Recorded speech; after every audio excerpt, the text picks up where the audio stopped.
Hi everyone, today's video is going to be all about the camera performance on the Xiaomi 12T. We're gonna test out mainly the main camera. Of course the 200 megapixel sensor, shooting in 200 megapixels, but also of course the binning shots.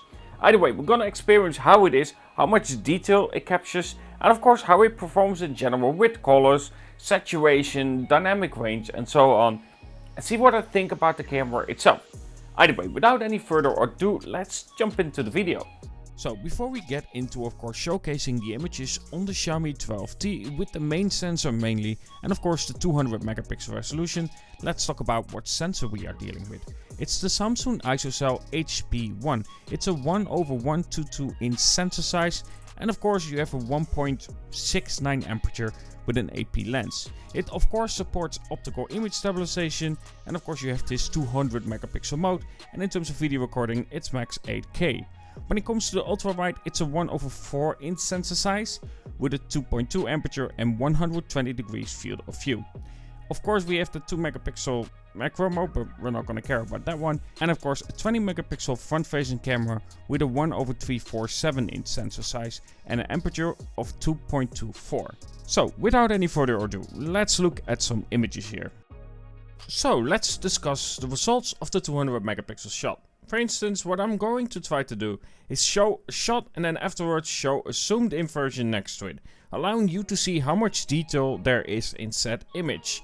Most of the time you will notice that the amount of detail and the possibility to zoom in on these images is really good. It is actually quite excellent for a phone. With the sensor size itself, I'm quite impressed about the amount of details. Now it's no surprise by any means with the resolution itself and of course being a bit of a larger sensor in general, but I still find it quite impressive the amount of details that you have in that image. Is it going to be the best if you zoom in, and is it going to be able to compete against the periscope? No, but without a doubt, looking at these images, you can definitely tell that there is a lot of detail in the shots itself. When it comes to, however, the colors and saturation and the brightness, I will have to say that it isn't the most natural. It's close to it, but it just is a little bit off when it comes to saturation and of course the brightness itself. Dynamic range is really good, but sometimes, really sometimes, it can struggle a little bit and the images can be quite a bit brighter on the 200 megapixel resolution. When it comes to the ultra wide, however, I will have to say that sadly having an 8 megapixel resolution isn't a good idea here. I feel like the ultra wide needs to be a higher resolution. 12 megapixels would be about minimal and of course a bit of a larger sensor than a 1/4 inch sensor size. Overall though, shots coming from it are decent.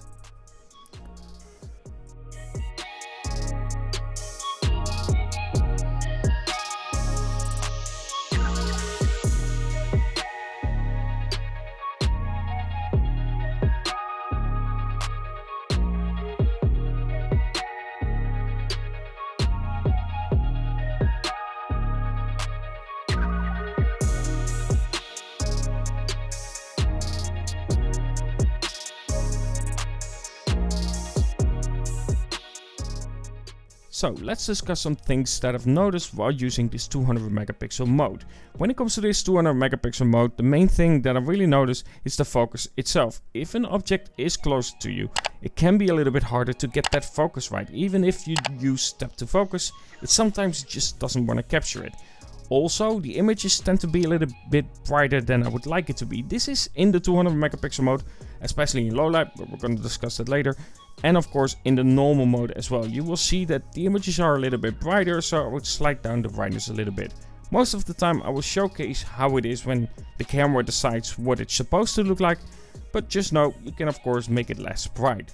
And when it comes to the images, it's between 30 and 50 megapixels per shot itself. I'm fine with that, no problem here. But just know there's a lot of detail in it, and a high resolution of course means it takes in more space.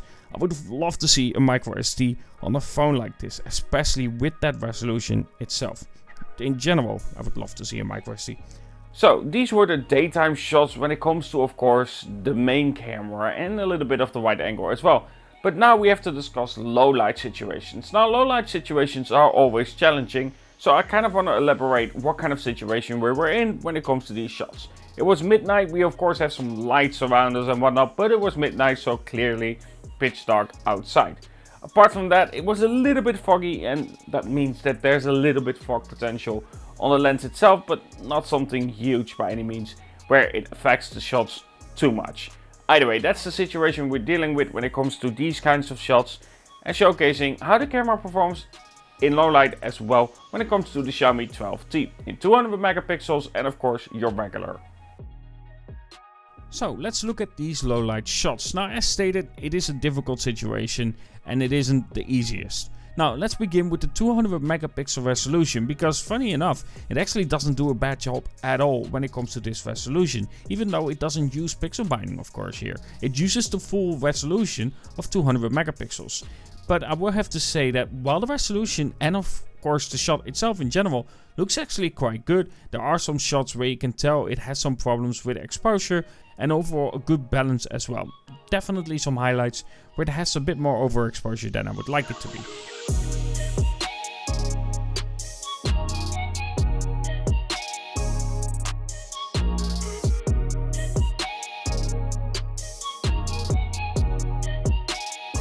When it comes to the normal night mode, I will have to say that yes, we still have somewhat of that highlight issue and not the best dynamic range, but still quite good. I still think that this is one of the better performances when it comes to low light situations. Overall, the shots that I get from it are pleasing and you can get some excellent shots.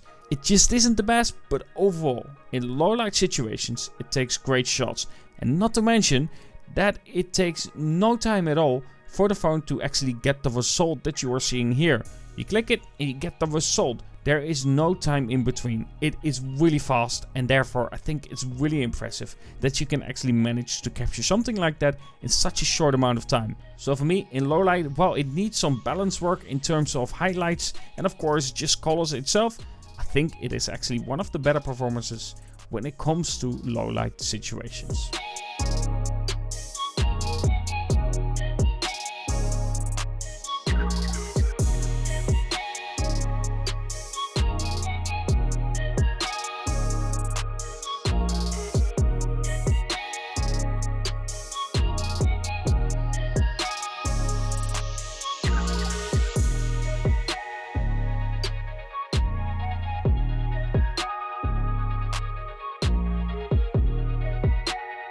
So what do I think about the Xiaomi 12T when it comes to the camera experience?